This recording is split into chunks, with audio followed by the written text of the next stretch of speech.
Good morning. Thanks for stopping by. We're about a month away from the beginning of calving season, which means that we have to do pre-calving shots next week.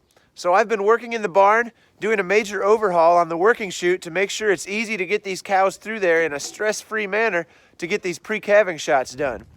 Now, these cows are getting fat as fools. And speaking of fools, today is the beginning of a brand new segment that I like to call Don't Do It Like I Did.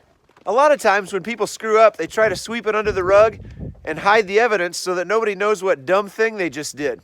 But sometimes I like to tell everybody so they can have a quick laugh at my expense and so they don't do it like I did. So stay tuned for a good life lesson from me and from my daughter. I have always loved getting people out on a gravel road and letting them see the farm life firsthand, whether it's in the field at our full-time farming jobs or here at home on our own little cattle ranch. So now I'll bring the camera along and you sit back and ask the questions. Let's explore this Midwestern farming and ranching lifestyle together. This is your channel. This is Dodge Brothers Farm and Ranch. So, what did I do, you might be wondering? Well, if you were watching last week, you know that I had the skid loader all torn apart and I was trying to put a block heater in it, which I thought was going to be a really easy process. I asked the mechanic which frost plug I was supposed to take out to put the block heater in.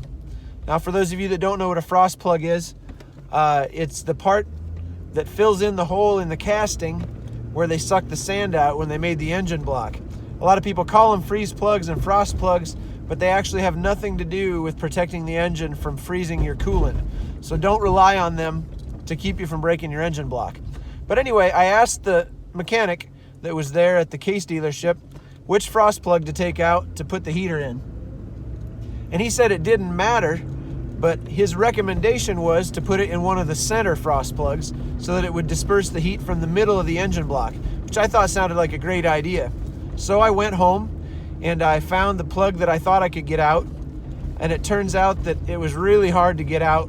I had to take the starter off, I had to take the alternator off, I already had the radiator out of the way, and I finally got that plug pulled out, and to my dismay, there was only about 1/4 of an inch of clearance in between the frost plug and the piston sleeve. And there was no way that my 2-inch long block heater was going to fit into that hole.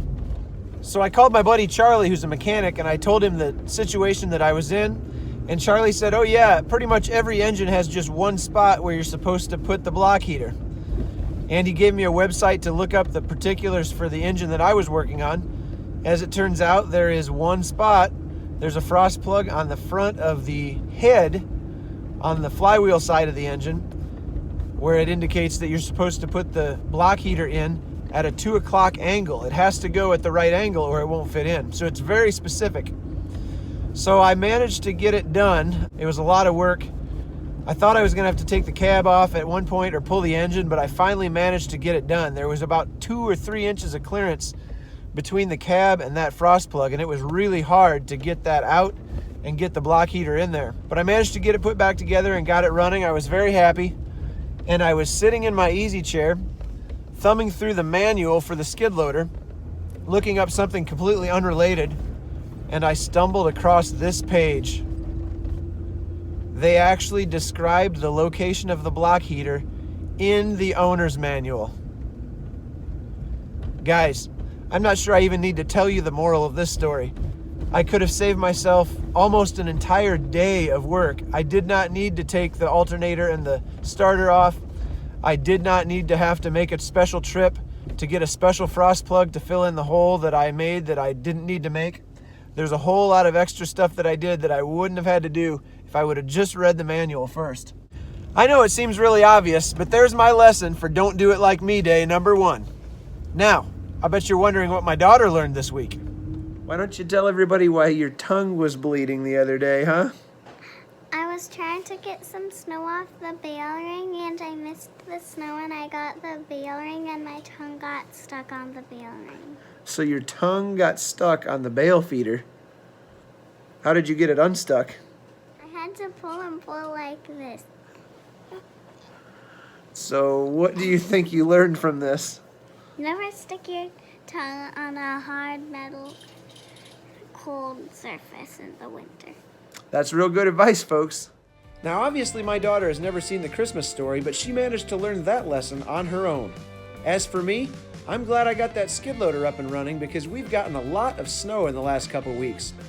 Hey, I'd love to hear from you in the comments section if you have a similar story of some silly mistake you've made. Thanks for watching, and I'll see you next time.